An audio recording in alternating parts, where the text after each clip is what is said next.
Marc, about the revolution of the industrial in the world, let's talk about fintech. Sure. Your perspective of the phenomenon burning the money with high valuation. What is your opinion on that phenomenon? I'm an old-fashioned sort of conservative corporate banker, if you will. So I'm inherently naturally cautious when we dive in. Having said that, there are some incredible things happening in fintech right now.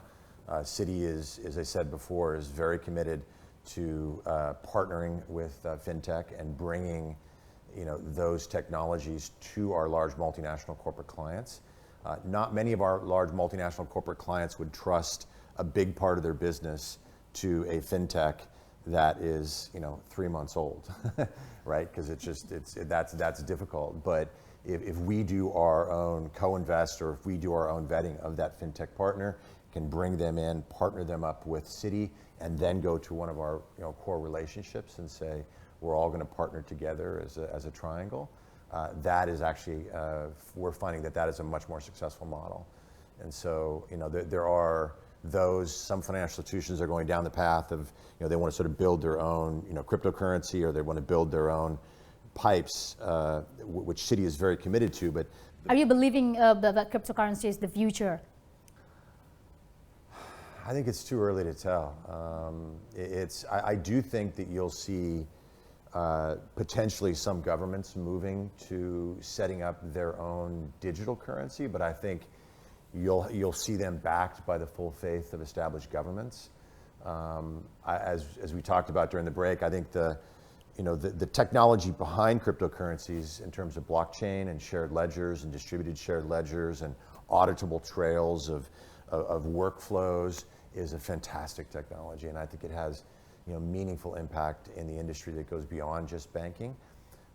But banking is a business of trust at the end of the day, right? There has to be an element of trust, and trust is a fickle thing with the humans, with human beings, and if you lose trust, things can go bad very quickly. So I think fintech there's some amazing technology coming out. We have to figure out a way to balance that with established, regulated systems that the public trusts, and not allow this to grow so quickly in any one direction that we create new bubbles, because we don't want to go back to 2008 and 2009. I know I don't want to go back to that when I had more friends out of work than in work and in my industry alone. So we have to avoid that. So I think we have to be cautious, but there's no question that technology is changing just about every aspect of what we do at Citi. Okay, and let's talk about outlook of Indonesia. How are you capturing Indonesia in a short run and in a long run as a country? Are you believing what some of the projections say, that it's going to be like the fourth biggest country, biggest economy in the world in 2030? It's difficult to say, but I think the country is incredibly well positioned to. I think if they don't get there, it will be by their own doing. I think the potential's there, and I think if Indonesia really wants to get there and makes that a priority and addresses some of the things that we talked about earlier, I think they can get there because of the location, because of the size, because of the demographics. They have so many things, going for them right now. And I think if they can figure out a way to continue the reform programs that began, 3, 4, 5 years ago, I think there's a very good chance that the country could get there. Okay, now let's talk about you. As a global subsidiaries group, Citigroup, are you working with millennials as well? Absolutely, yeah. A lot of them? I actually have a relatively young team globally. So we have, it's actually a great way. So the way we attract millennials is, the best part of our job as a banker is working with our clients, right? We do a lot of work internally, but the best part of our day is sitting down with a client and saying, what's going on? How can we help you? And what's great about the subsidiaries group is we tend to have an opportunity to get younger bankers in front of clients even sooner. There's only one way to learn how to deal with the client, and that's to deal with the client. Right? You can't watch a YouTube video, you can't read a book, you actually have to do it. So we attract quite a few. Is that easy working with the millennials? Listen, I think every generation thinks they're special and different. And what kind of boss are you?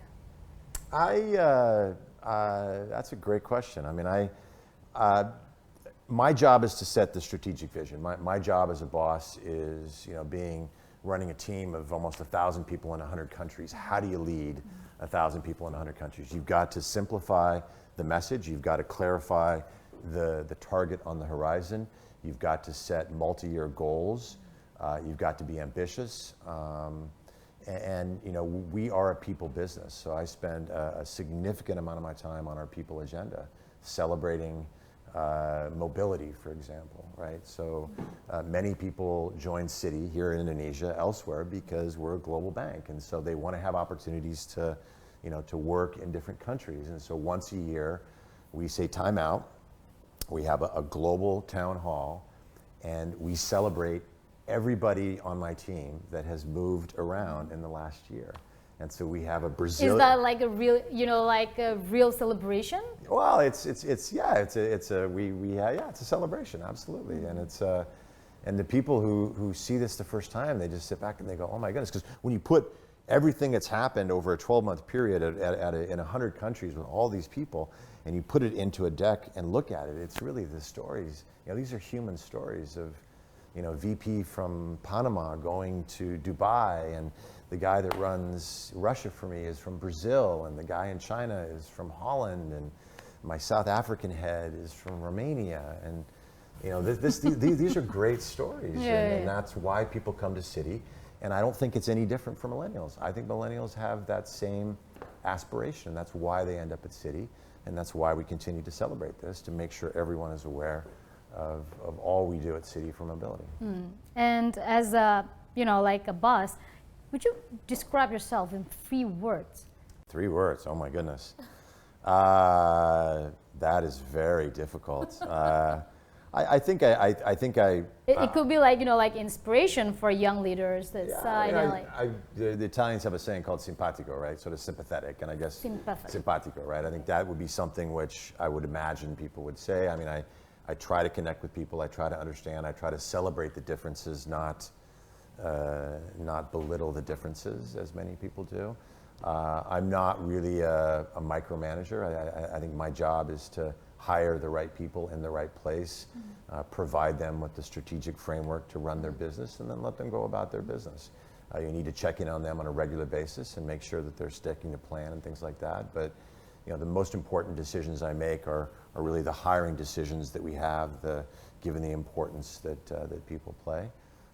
I like to have fun. I like to get out with the teams. Sympathy, have fun.